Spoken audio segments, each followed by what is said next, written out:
నమస్కారం. Welcome to అమ్మ చెప్పే కథలు. మనం ఇదివరకు నిజంగా జరిగిన కథలో 2 భాగాలు చెప్పుకున్నాము. ఇవాళ 3వ భాగం. శివ వాళ్ళ అక్క వాళ్ళ ఇంటికి వెళ్ళాడు. వాళ్ళ అక్క రత్న హైదరాబాద్లో ఉంటుందని చెప్పాం కదా, అక్కడికి వెళ్ళాడు. ఏదన్నా ఉద్యోగం వెతుక్కుందామని అక్కడికి వెళ్ళాడు. శివాకి చాలా రోజుల వరకు ఉద్యోగం రాలేదన్నమాట. అయితే అంతలోక ముసల అతను సంచీలు అంటే బియ్యం బస్తా ఉంటుంది కదా, ఆ బియ్యం అయిపోయాక ఆ బస్తాల సంచీలు ఉంటాయి కదా, అవన్నింటా తిరిగి అతను ఒక కొట్టులో ఆ సంచీలను అమ్మేవాడు. అమ్మితే అతనికి డబ్బులు వచ్చి. అయితే ఈ ముసలతను శివ వాళ్ళ బావకి పరిచయస్తుడన్నమాట. అయితే ఆ ముసలే అతను శివ వాళ్ళ బావని సహాయం అడుగుతాడనమాట. నేను తిరగలేకపోతున్నాను, ఇంటింటికి వెళ్ళి సంచులు తెచ్చుకోలేకపోతున్నాను, నాకు సహాయం కావాలి, ఎవరన్నా ఉంటే చూడవా అని ఆ ముసలి అతను శివ వాళ్ళ బావకు చెప్తాడనమాట. శివ వాళ్ళ బావ శివాకి చెప్తాడు, అతనికి సహాయం కావాలంట, నువ్వు ఇప్పుడు ఇంకా ఉద్యోగం మొదలు పెట్టలేదు కదా, నువ్వు వెళ్ళి అతనికి సహాయం చెయ్యంటే శివ అప్పుడు ఇంటింటికి వెళ్ళి ఆ ఖాళీ సంచుల్ని తీసుకొచ్చి కొట్టులో అమ్మి ఆ ముసలి అతనికి డబ్బులు ఇచ్చేవాడనమాట. కొంత శివ తీసుకునేది. వాళ్ళ బావ చెప్పాడనమాట, కొంత నువ్వు తీసుకో, ఎందుకంటే అతనికి సహాయం చేస్తున్నావు కదా అని.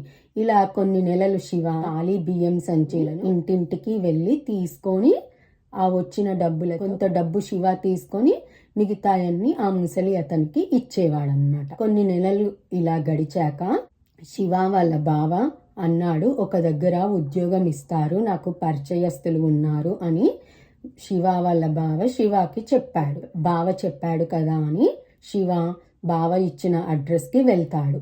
అప్పుడు ఒకరోజు శివాని రమ్మన్నారు కదా, అక్కడ ఉద్యోగం కోసం వెళ్ళాడు. పొద్దున అనగా వెళ్తాడు శివ. 1 గంట గడుస్తుంది, 2 గంటలు గడుస్తుంది, 3 గంటలు గడుస్తుంది, అలా మధ్యాహ్నం అయింది, సాయంత్రం అయింది. అయినా కానీ శివాని ఉద్యోగం గురించి మాట్లాడడానికి లోపలికి పిలవలేదన్నమాట.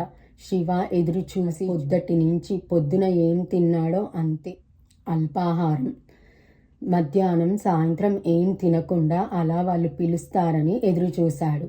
అలా కొన్ని రోజులు వాళ్ళ బావ చెప్పాడు కదా వెళ్ళి కలవమని, వాళ్ళ బావకి జరిగింది చెప్పాడు శివ. చెప్తే వెళ్ళి కలువు, ఏం కాదు, వాళ్ళు పిలుస్తారు, 1-2 రోజులు అట్లా వెళ్తూ ఉండు అని శివ వాళ్ళ బావ శివాకి చెప్తాడు.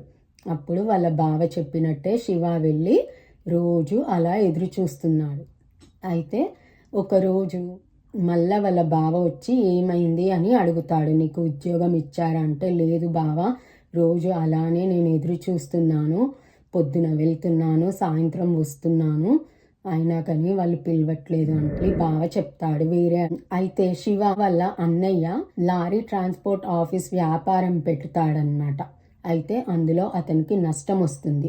ఆ లారీ ట్రాన్స్పోర్ట్ వ్యాపారం పెట్టినప్పుడు ఒక అతను శివ వాళ్ళ అన్నయ్య దగ్గర మేనేజర్లా పనిచేసేవాడు లారీ ట్రాన్స్పోర్ట్ ఆఫీస్. అతను అన్నాడు, నీకు ఎప్పుడు ఏ సహాయం కావాలన్నా నా దగ్గరికి రా అని కార్డు ఇస్తాడనమాట.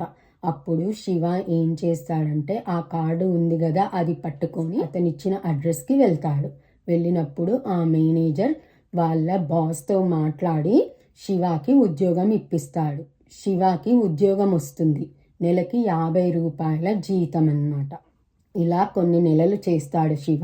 కానీ హైదరాబాద్లో 50 రూపాయలతో శివాకి గడవడం చాలా కష్టంగా ఉంది. అందుకని శివ అందులో పని చేస్తూనే వేరే చోట ఉద్యోగానికి అప్లై చేస్తాడనమాట. అప్లై చేస్తే శివాకి ఉషా ఫ్యాన్ కంపెనీలో ఉద్యోగం వస్తుంది. అక్కడ 150 రూపాయల జీతం ఇస్తానని అన్నారు. అప్పుడు శివ లారీ ట్రాన్స్పోర్ట్లో చేస్తున్న ఉద్యోగానికి రాజీనామా ఇచ్చేసి ఉషా కంపెనీ ఫ్యాన్ వ్యాపారం ఉంది కదా, అక్కడికి వెళ్ళి ఉద్యోగం చేస్తున్నాడు. ఇప్పుడు శివాకి డబ్బులు కొంత మిగులుతున్నాయి కూడా. శివ ఉద్యోగం చేస్తూ వాళ్ళ అక్క పిల్లల్ని చూసుకుంటూ అవసరం ఉన్నప్పుడు అక్కకి బావకి సహాయం చేస్తూ ఉన్నాడనమాట.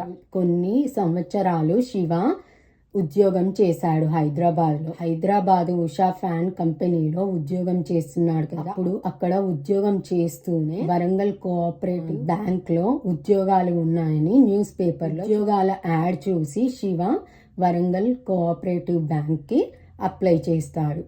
అప్పుడు శివాకి ఇంటర్వ్యూ లెటర్ వస్తుందన్నమాట. ఇంటర్వ్యూ అటెండ్ అయ్యాడు. శివాకి ఉద్యోగం వచ్చింది. ఇప్పుడు శివ జీతం 500 అయింది. శివ వరంగల్కి వచ్చాడు. అక్కడ కొన్ని ఏళ్ళు పని చేశాడు. శివాకి వివాహమైంది. Please like, share and subscribe.